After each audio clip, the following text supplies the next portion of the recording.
I moved some stuff around the other day. I had to put my desoldering station somewhere. I don't know if I want to put my hot air rework station over there too. You got to be really careful with those things.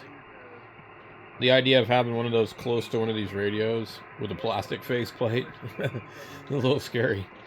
Seriously, they blow heat pretty far. Um, so it's currently over on the back over here. You can see it. Got it sitting over there. But I've been using this 1000 a lot lately, and another thing I was thinking about doing is hooking the Ten-Tec back up.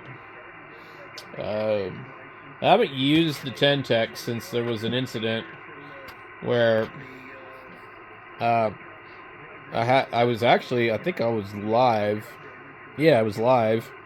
I was doing a live stream, and Brian and everybody were on there, and the 7300 was hooked up, and I was trying to get a station, I think on 20 meters, a DX station, and I went to key up, or maybe tune up, with that amp, and the whole 7300 just shut down and wouldn't turn on.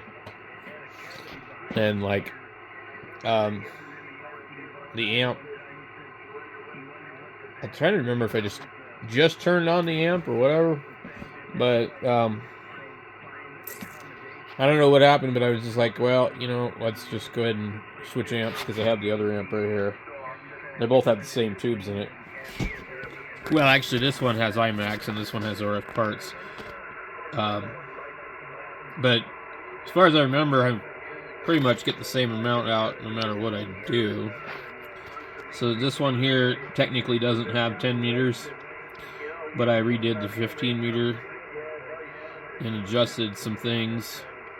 And so now it covers 10, and if you tune it just right, you can get like 500 or 600 watts out. So I don't use it very much.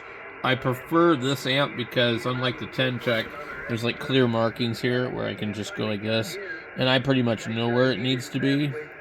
Whereas this one has gear reduction on it, and I always have to wonder where it needs to be, because I don't know where it's supposed to be for the different bands. They're not marked. It's a nice amp, but the gear reduction is kind of annoying, and they'd be better off to make it like the Heathkit. You just put the bands on it and put the load 1 through 10. What is nice is they do have this band switch here. Unlike these, you could accidentally key up and turn this. I mean, I've done it to my SB220. When I first got it, I was used to using the SB200. And I went to go, adjust it, and I did that. It's like, usually that just takes out the switch, but I got lucky. So, anyway, thinking about hooking that one back up. It's just a little nicer because it covers 10 with a lot more power. I don't have an antenna for 160, but that's what I really got that thing for originally. But I would rather just have another SB220 over here, honestly, or a Kenwood.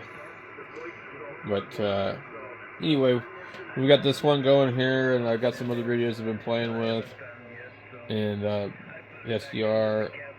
I have not been using the 7300 or the 710.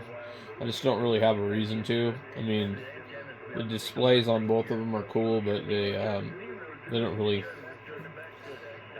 cut the snuff. I'm used to looking at an SDR as far as like a decent display. And like what we're looking at right here, you're not going to see that. You won't see that kind of resolution. And then with the 3000, I can just have that 40-inch TV be my pan adapter. So it's kind of what I've been doing.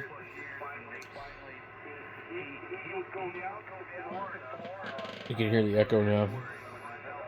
Anyway, and then I was thinking about pulling my server. This thing kind of disturbs me a little bit. It only has one fan. And I've got another one of these racks down here with nothing in it. It's one of these computers. And I'm like, I don't know if I can put that, I don't know if I can put the hard drive in there. I mean, not the hard drive, but the CD-ROM. Because of the way these are set up. This is a custom case, so you can see where you just got a punch out right here. But these cases actually, in my opinion, other than having more room, aren't necessarily better than like this case. So with this one here, you have this laptop-sized drive. But this is the only fan that runs this whole thing. Let me show you what I'm talking about. That's it. There's no other fan in here. Also, for a server, I mean, this is really compact. With the, I guess you would call the RAID card. That thing puts out a lot of heat. And I'd almost rather have this in some other device. Just because. I want more cooling going on. That card gets really hot. But I know this company, the SI Forensics, probably knew what they were doing when they built these. You would think they did. But anyway, I'll make another video about this separately. I was just kind of trying to update you guys on what I was doing on the Ham Shack stuff.